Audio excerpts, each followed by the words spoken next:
2026 की रोनिन कुछ ऐसी लुक के साथ आ चुकी है जिसमें आपको फ्रंट में गोल्डन यूएसडी सस्पेंशन मिलेगा। नार्डो ग्रे कलर के साथ रेड एंड व्हाइट कलर का टेक्सचर यहाँ पे देखने को मिलेगा और यहाँ पे रोनिन का स्टिकर है। एम्बलम होता तो थोड़ा ज्यादा अच्छा लुक निकल गया था, जैसा कि इसके बेस मॉडल में है, जो कि आप यहाँ पे देख सकते हो। ये एम्बलम है 3D वाला, यहाँ पर होती है और थोड़ा और बड़े साइज में होती है ना, क्योंकि ये पैनल यहाँ पे और यहाँ पे काफी स्पेस खाली खाली है तो ज़्यादा अच्छा लुक आता। तो हेलो दोस्तों, welcome to my new video. और आज की वीडियो हमारे पास है टीवीएस की रोनिन, जो कि 2026 का नया मॉडल है। क्या कि कुछ आपको इस वेरिएंट में मिलेगा, तो सारी जानकारी के लिए वीडियो को अंत तक जरूर देखें। लाइट सेटअप देखेंगे तो कुछ खास चेंजेस नहीं है, बस इसका जो ये आउटर लाइन है जो थोड़ा ऐसा लग रहा है कि ब्लैक कर दिया है। ये वाली लाइनिंग जो है अंदर की, पहले ये क्रोम में ही होती थी, अब ये थोड़ा अच्छे से हाईलाइट हो रही चीज़ें। डीआरएस देख सकते हो, टी शेप में टीवीएस का टी बना हुआ है, थोड़ा टर्मिनेटर का टी मुझे ज़्यादा लगता है। इंडिकेटर्स एलईडी में मिल जाते हैं। गोल्डन सस्पेंशन मैंने दिखाई दिए हैं आपको। टेल सेक्शन देखेंगे तो इंडिकेटर रियर में भी एलईडी वाले ही मिलेंगे और टेल लाइट तो अच्छी लगती है मुझे, पर्सनली बता रहा हूँ, ये मेरी पर्सनल चॉइस हो सकती है क्योंकि बड़ा स्लीक सा डिज़ाइन निकल के आता है। ये चीज़ मुझे पर्सनली अच्छी लगती है, हो सकता है बहुत से लोगों को अच्छी ना लगती हो। बात करें इसके फ्रंट सस्पेंशन की, जो कि गोल्डन कलर में अच्छी है, 41 mm डायमीटर के साथ है। ट्रेवल डिस्टेंस देख सकते हैं यहाँ पे। नॉर्मल 2 पिस्टन वाले डिस्क ब्रेक के साथ ये आती है और इस वाले वेरिएंट में, जो कि नार्डो ग्रे कलर में डुअल टोन कह सकते हो, वाइट रेड स्ट्रिप है, इसमें आपको डुअल चैनल एबीएस मिलेगा। एबीएस की रिंग आप यहाँ पे देख सकते हो, सेंसर वायर यहाँ पे लगा हुआ है। और इसी तरह से जब आप रियर में देखोगे तो यहाँ भी आपको 2 वायर देखने को मिलेगी, एक तो डिस्क ब्रेक वाली है, दूसरी इस एबीएस की रिंग जो सेंसर वायर होती है इस पे लगी हुई है। रियर में भी आपको डायमंड कट एलॉय व्हील मिलेंगे, थोड़ा सा शार्प किया गया है डायमंड कटर से, जो कि देखने में अच्छा लगता है। मल्टी स्पोक एलॉय व्हील कह सकते हो आप इसे। देखो, अगर आप इस तरह की बाइक ले रहे हो तो ऑब्वियसली खराब सड़कों में भी चलोगे, लॉन्ग रूट पे चलोगे, तो मल्टी टेरेन टायर होना जरूरी है, जो कि यहाँ पे आपको मिल जाता है। यहाँ पे आपको 3 अलग अलग कलर के स्ट्रिप दिख रहे होंगे। इसका मतलब ये है कि ये 3 अलग अलग टेरेंस में चलाई जा सकती है। और अगर आप इसे राइड पे ले जाने की सोच रहे हो, टायर प्रोफाइल भी मैटर करता है, क्योंकि आपको कभी भी बदलवाने की जरूरत पड़ सकती है। तो यहाँ पे 110 mm चौड़े tyre, side profile 70 mm, 17 inch के नॉर्मल टायर है, रेडियल टायर नहीं है। और लुक कंपनी ने कुछ कैफे रेसर टाइप का देने की कोशिश की है, लेकिन पीछे से देखते हैं ना तो ऐसा लगता है कि डिजाइन करने की जो सोच है वो खत्म हो चुकी थी। सारा डिजाइन एलिमेंट इन्होंने इस फ्रंट हिस्से में ही दे रखा है, रियर के इस हिस्से में इन लोगों ने डिजाइन एलिमेंट्स देना ही भूल गए। तो आधे में लुक इतने से देखोगे ना आप तो आपको अच्छा लुक निकल के आता है, लेकिन जब आप इस हिस्से बस को देखते हो बाइक के, तब ऐसा लगता है कि डिजाइन में कुछ कमी सी है। यहाँ पे आपको टीवीएस का घोड़ा जो कि 3D में है, एम्बलम में, पियानो ब्लैक कलर में है। मेटेलिक मडगार्ड मिल जाता है फ्रंट का, यहाँ तक कि इसका जो सपोर्टिव आर्म है ये भी मेटल के अंदर है। गोल्डन सस्पेंशन चीज़ों का हाईलाइट जरूर कर रहा है, लेकिन ये जो रेड स्ट्रिप है ना, ये मुझे बहुत खराब लग रही है। ये भी पर्सनल हो सकता है, आपकी चॉइस अलग हो सकती है इसके बारे में। मेटेलिक ग्रे ब्रेल है, बहुत पतला सा पाइप है।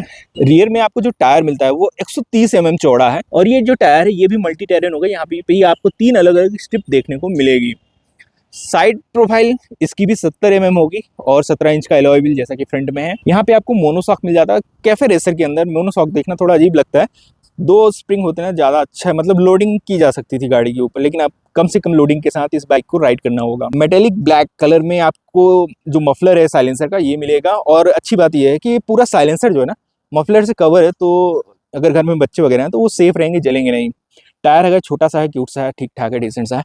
2026 में इसका जो रियर मड फ्लैप है, ये वाला हिस्सा है, इसका शेप चेंज किया गया है। पहले ये ऐसे राउंड शेप में आता था, कुछ देखा जाए तो बुलेट की तरह, लेकिन इस बार इसे शार्प कर दिया गया है। अब देखेंगे तो ये हिमालयन 450 की तरह दिखने वाला है, शार्प है। और यहाँ से ये एक्सटेंडर लगा हुआ है जो कि फाइबर का है, जिसके ऊपर आपका इंडिकेटर और नंबर प्लेट की माउंटिंग आएगी। सीट की कुशनिंग अच्छी है, लेकिन लेंथ कम है, तो अगर आप पिलियन के साथ चल रहे हो तो लगेज कम से कम लेके चलना पड़ेगा, मिनिमम लेके चलना पड़ेगा। आप जो पीठ वाले बैग होते हैं वही लेके चल सकते हो। अब थोड़ा ऐसी जानकारी देता हूँ जो एक राइडर के लिए बहुत ही ज़्यादा इंपॉर्टेंट है। पहला तो 14 लीटर का मैसिव फ्यूल टैंक मिल जाता है और काफ़ी बल्कि है।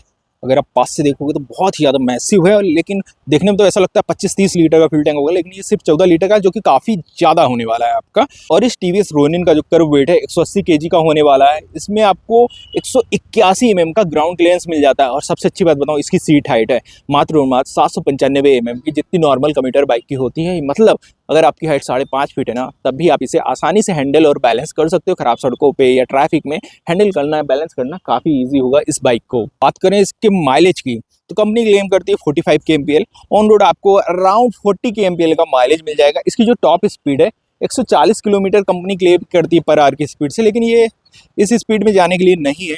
आप इसे 120 125 में भी चलाओगे ना, आराम से इस स्पीड पे क्रूज कर सकते हो। इससे ज़्यादा मुझे लगता है इससे हैंडलिंग में कहीं ना कहीं कॉम्प्रोमाइज़ होगा। वजह बता देता हूँ। पहला तो फ्रंट व्हील और रियर व्हील का जो साइज़ है सेम है, तो हैंडलिंग जो है ना इससे ज़्यादा की स्पीड में कॉम्प्रोमाइज़ हो जाएगी। अगर इससे ज़्यादा की स्पीड पे जाना है तो आपको फ्रंट व्हील ज़्यादा चौड़ा होना चाहिए या साइज़ में ज़्यादा बड़ा होना चाहिए।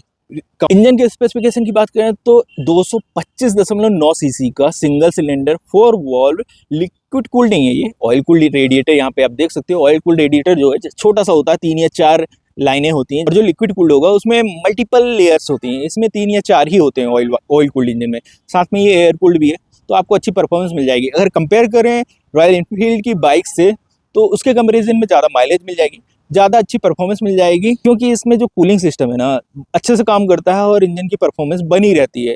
रॉयल एनफील्ड में अगर देखा जाए तो कंपेयर करके बता रहा हूँ, अगर वो इंजन हीट हो जाएगा तो माइलेज ड्रॉप होगा, परफॉर्मेंस ड्रॉप होगी। इसमें ये प्रॉब्लम आ सकती है, लेकिन ना के बराबर। पावर की बात करें तो ये 20 bhp की पावर, 20.1 bhp है स्पेसिफिकली बताऊं, और 19.9 न्यूटन मीटर का टॉर्क जनरेट कर देती है, जो कि काफ़ी होगा। अगर आप इसमें दो हैवी 100 किलो के दो बंदे बैठे हैं ना, राइड करेंगे, तो आपको इसकी जो पुलिंग पावर है वो कम नहीं लगने वाली है। बात करें इस स्पेसिफिक वेरिएंट जिसमें आपको डुअल चैनल ABS मिलता है, डुअल टोन बॉडी कलर मिलता है, और साथ में और भी फीचर्स जो कि मैं आगे बताऊंगा। इसकी जो ऑन रोड प्राइस है 1,75,000 रुपये है, और ये ऑन रोड प्राइस बता रहा हूँ।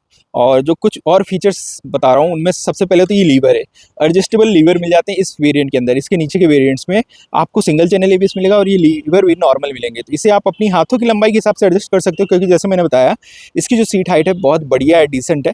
तो 5.5 फीट का आदमी चलाएगा तो हो सकता है उसके हाथों की लंबाई कलाइयाँ छोटी हों, तो उसे ये जो दूरी है ये दूरी कम करनी पड़े, तो वो उसे आसानी से कम कर सकता है। सिंपली इसे पीछे की तरफ पुल करना है और जो भी नंबर उसे चाहिए, जितना भी डिस्टेंस, वो यहाँ पर एडजस्ट कर सकते हैं। यहाँ पे ये 3 उंगली जितना डिस्टेंस हो गया है, और अगर मैं इसे बढ़ाना चाहूँ तो इसे 3 पे सेट कर दूँगा तो ये 4 उंगली जितना डिस्टेंस यहाँ पे आ जाएगा। तो 1 से 3 के बीच में 1 उंगली का फ़र्क यहाँ पे देखने को मिलता है, और ये दोनों ही लीवर पे है। यहाँ पे स्विचेस देखेंगे तो पास बटन, अपर डिपर, और ये इन्फॉर्मेशन के लिए मोबाइल कनेक्टिविटी के बाद, मोबाइल को कनेक्ट करने के बाद आपको व्हीकल की इन्फॉर्मेशन मोबाइल पे चाहिए तो आप सिंपली इस बटन को प्रेस करके सारा डेटा गाड़ी का मोबाइल में सिंक कर सकते हो। इंडिकेटर, हॉर्न बटन, यहाँ पे आपको engine kill switch, riding mode के लिए एक डेडिकेटेड की है, यहाँ पे हजार्ड लाइट के लिए एक डेडिकेटेड की है, और यहाँ पे इग्निशन या सेल्फ स्टार्ट के लिए बटन है। इसका इग्निशन देखते हैं। इसमें आपको कुछ इस तरह का इग्निशन मिल जाता है, जो कि इग्निशन ऑन करो तो 160 तक की टॉप स्पीड दिखाता है, RPM 12,000 तक का दिखाता है। यहाँ पे गियर पोजिशनिंग दिखा देगा, टाइम वगैरह दिखा देगा, ट्रिप वगैरह दिखा देगा। यहाँ नीचे देखेंगे तो ये रेन मोड पे है, और इसमें दूसरा मोड अर्बन मिल जाता है। तो 2 राइडिंग मोड के साथ ये बाइक आती है, जिससे आप इस राइडिंग मोड की बटन से आसानी से कुछ इस तरह से स्विच कर सकते हो। और यहाँ पे OBD2B का सेंसर, जो कि 2025 की शुरुआत में ही अपडेट हो गया था, वो चीज़ भी यहाँ पे मिल जाएगी। और मुझे लगता है कि इसके बेस वेरिएंट के कंपैरिजन में इस वेरिएंट को लेना ज़्यादा स्मार्ट सही डिसीजन होगा, क्योंकि इसमें आपको सेफ्टी के लिए डुअल चैनल ABS मिल जाता है। बाकी सारी चीज़ें लुक्स पसंद नापसंद पे डिपेंड करता है, जैसे इसका कलर हो गया, डुअल टोन स्कीम हो गया, गोल्डन सस्पेंशन हो गया, ये सारी चीज़ें पर्सन टू पर्सन पसंद पे डिपेंड करता है। लेकिन सेफ्टी के लिए डुअल चैनल ABS, और एक चीज़ हाँ, ये ABS जो है स्विचेबल ABS है, आप इसे मैनुअली यहाँ इसके इंस्ट्रूमेंट क्लस्टर से ऑन ऑफ कर सकते हो। TVS की रोनिन आपको कैसी लगी कमेंट में जरूर बताइएगा, और अगर इसके अलावा भी आपको कुछ जानना हो तो आप कमेंट करके पूछ सकते हो। मिलते हैं नेक्स्ट वीडियो में, तब तक के लिए टाटा बाय बाय, जय हिंद, जय भारत।